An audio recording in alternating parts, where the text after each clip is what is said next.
一个没有书籍的房间就像一个没有灵魂的身体。如果你有一座花园和一个图书馆，你就拥有了所需的一切。死者的生命寄存于活人的记忆中。感恩不仅是最伟大的美德，也是所有其他美德的源泉。时代不景气，孩子不再听父母的话，每个人都在写书。法律越多，正义越少。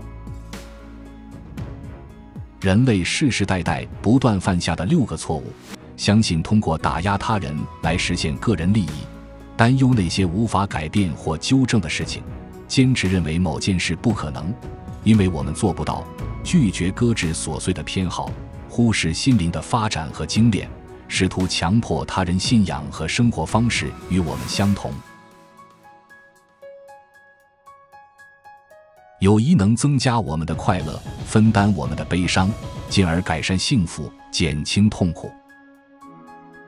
只要活着，就有希望。幸福生活在于心灵的宁静。沉默是交谈中的一大艺术。自由是无法估量的宝贵财产。不知道你出生前发生了什么，就意味着永远是个孩子。我们的生命很短暂，但足够我们过上诚实而美好的一生。自然赋予我们的生命是短暂的，但美好生活的回忆是永恒的。对所拥有的感到满足是最大且最稳固的财富。教导者的权威往往成为想要学习者的障碍。在战争时期，法律沉默了。耐心是智慧的伴侣。没有人能给你比你自己更明智的建议。困难越大，荣耀越大。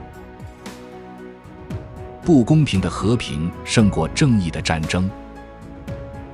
真正的高贵不受恐惧的影响。智慧的功能是辨别善与恶。命运的变化考验着朋友的可靠性。判断越多，爱就越少。那么什么是自由？按自己的愿望生活的能力。我们都受到对赞美的强烈渴望的驱使，而且一个人越优秀，他越受到荣耀的激励。智者受理性指导，平庸之人受经验教育，愚人受必要驱使，野兽受本能支配。仇恨是无休止的愤怒。无尽的金钱是战争的基建。只有无法运用理智的人，才会仅依赖于激情。一无所知是最幸福的生活。认识自己的恶习是一件重要的事情。即使是最正直的人，也无法没有朋友的生活。朋友可以说是另一个自我。时间摧毁了人的推测，但它证实了自然。人民的利益是最高的法则。荣耀跟随美德，就如同它的影子。脸是心灵的画像，而眼睛是其诠释者。艺术源于对自然的观察和研究。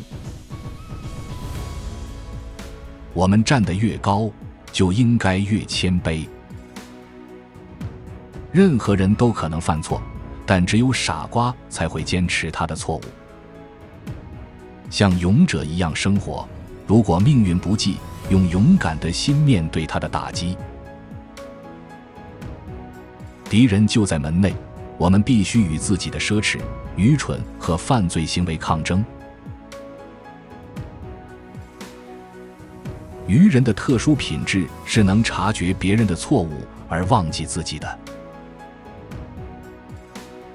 爱是受美所启发，试图形成友谊的行为。人民的安全应是最高的法则。没有什么比忠诚更高贵、更值得尊敬。忠实和真理是人类心灵最神圣的优点和天赋。伟大的事业不是靠肌肉、速度或身体灵巧来实现的，而是靠深思、坚强的性格和判断力。我宁愿选择沉默的知识，也不要无知的多话。简洁是雄辩的巨大魅力。最大的快乐与厌恶之间只有微妙的差别。对于一个国家而言，死亡不像对人类那样自然。对人类来说，死亡不仅是必然的，而且往往甚至是可取的。和平是平静中的自由。记忆是所有事物的保护和守护者。不是同居，而是共识构成了婚姻。一个有勇气的人也充满了信念。让我们不要听从那些认为我们应该对敌人怀有愤怒的人，他们认为这是伟大和男子气概的表现。